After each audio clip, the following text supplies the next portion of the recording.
Hi, my name's Leonie and I'm here today to show you this print edition I've been working on for the past couple of months, which sort of popped into my mind. I've been thinking about it since October 7, 2025, when I watched the Taylor Swift interview with Zane Lowe on the release of the album Life of a Showgirl. And this edition of prints is divided into three, and it's called Ready for Combat. So we have this one, which is called Paperweight. We have this one, which is called Shiny Things. And we have this final one, which is called Lightning Strikes. And today I am going to sign these. We've got three editions of the same plate, but hand colored differently. And I am going to work on signing them. They're printed in editions of 13. So we will see how this goes, how much signing I will actually get done while I am trying to talk. Probably not a lot, to be quite honest. So yeah, I started making these etchings at the start of this year, but I started thinking about them on October 7th last year when I was watching the Taylor Swift interview with Zane Lowe about the release of The Life of a Showgirl. And basically the first time I watched that interview, I did not take in any of the information that was being said because I was fixated on the wallpaper behind Taylor's head. And so the wallpaper in that interview was star charts, constellation charts. And I have a pretty long history of making art about science and the sky, and in particular star charts.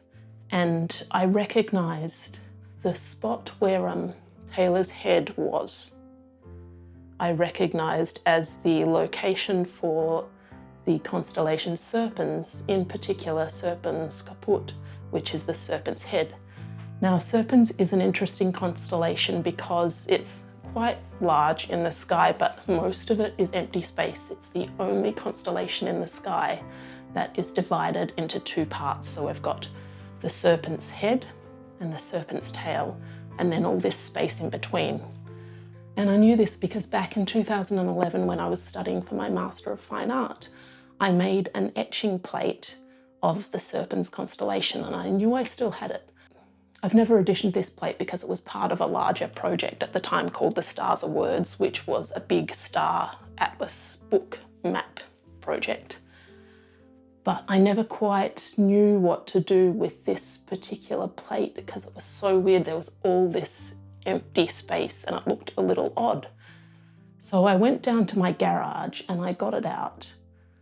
This is fast forward, from October till January this year. I went down to my garage and I got that plate out and I started working with it.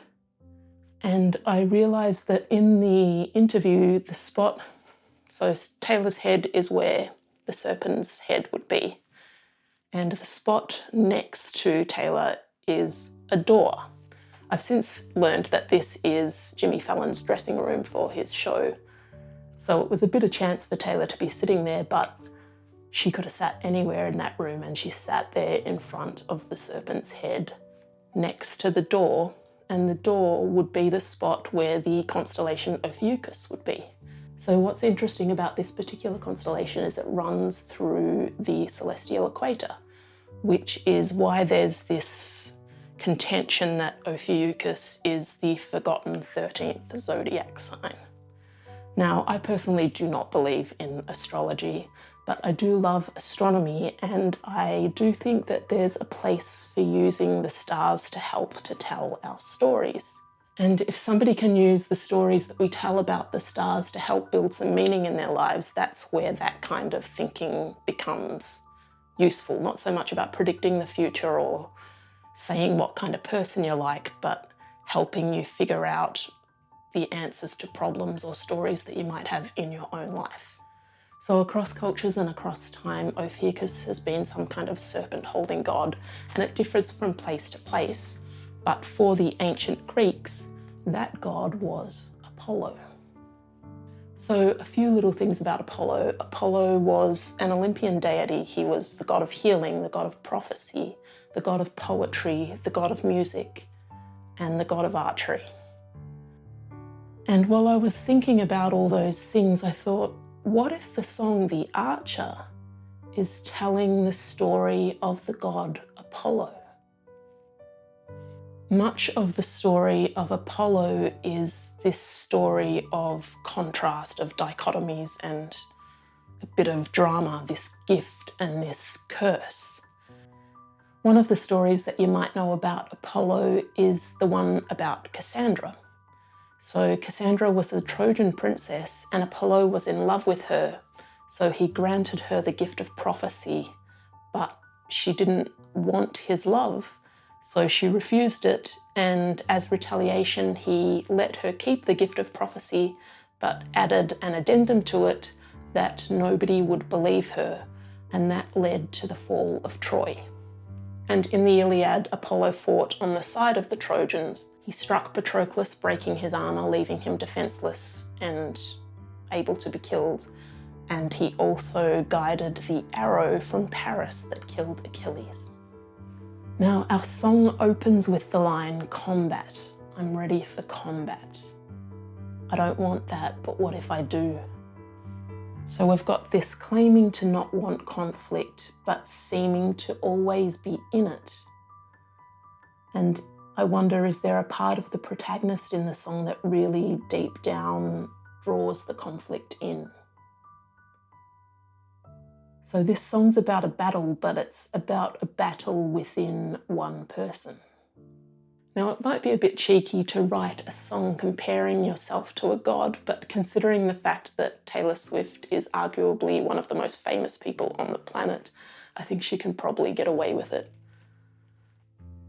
The Archer to me is a song about that duality when everybody knows you but nobody knows you.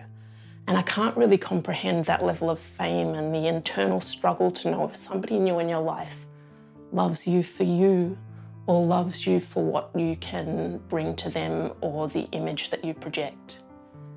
Who could ever leave me, darling, but who could stay?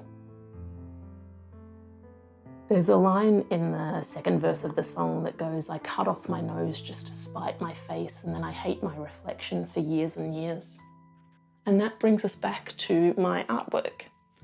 The statue that I used in my etching is Apollo of Cyrene, now in the British Museum, but unearthed from a site in Libya in 1861. In the statue, Apollo is shown playing a kithara, which is a kind of lyre, while a python curls around a quiver of arrows. It's likely that the statue would have been the main object of worship at the temple of Apollo in Cyrene. And one thing that happens to statues like this when enemy invaders arrived is they cut off the nose. The belief was that the gods actually lived in the statues, so if you cut off the nose, the god wouldn't be able to breathe and they would die. So in The Archer, Taylor sings, "I cut off my nose just to spite my face, and then I hate my reflection for years and years." I imagine that she's in a period of this fame overwhelming her, and her reaction is to go into hiding and to escape the fame. But it doesn't really work, and so she's left disfigured and still hating the face that she sees in the mirror. Later, at the end of the bridge to the song, we get the lines, "All the king's horses and all the king's men couldn't put me together again. All of my enemies started out friends, help me hold on to you." The first point of reference for this line is obviously the nursery rhyme Humpty Dumpty, but it also works for the statue of Apollo and the destruction of it by enemy forces. This particular statue that I've used as my reference, Apollo of Cyrene, was found broken into 121 pieces, lying near the pedestal that it had graced. Fragments were reassembled in the British Museum into a statue that was mostly intact, but some of the parts are still missing, including the right arm and the left hand. All the king's horses and all the king's men couldn't put me together again. To make this statue my own in the etching, I replaced the lyre with Taylor Swift's guitar, screenshotted from a moment in the Eras Tour final show that I had recently watched. And the python in the statue is obviously now replaced by the Serpens constellation. And our song ends on this repeated refrain of who could stay, who could stay, you could stay. So the Taylor of the song is not whole, but she is trying to be whole. She's doing her best with what she's got. And we end up back where we started. Combat. I'm ready for combat.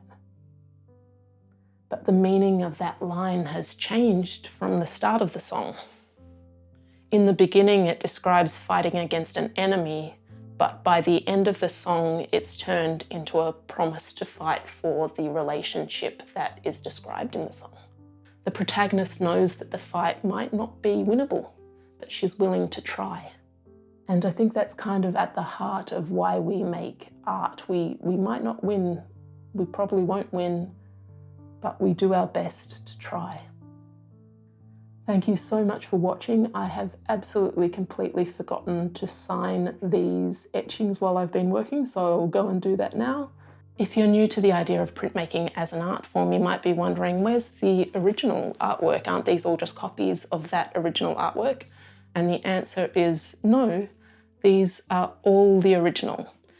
I've done 39 printed etchings and they are all released under the title Ready for Combat, but I've subdivided it into 3 separate editions, each one hand-coloured differently.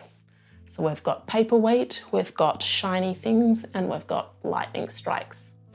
And if you would like one of these are the only prints that I will make from this etching plate.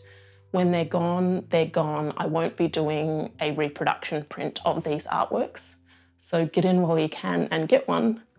And I will likely destroy the plate, cutting it up and turning it into new artwork. So please head to my website crumpart.net if you would like one of these 39 etchings. And while you're there, please consider joining my mailing list so you can find out about new artworks coming out in the future. And while you're still here on this YouTube page, please like, subscribe and comment. And I'm wondering, do you agree with my take on Taylor Swift's song, The Archer? Thanks for watching.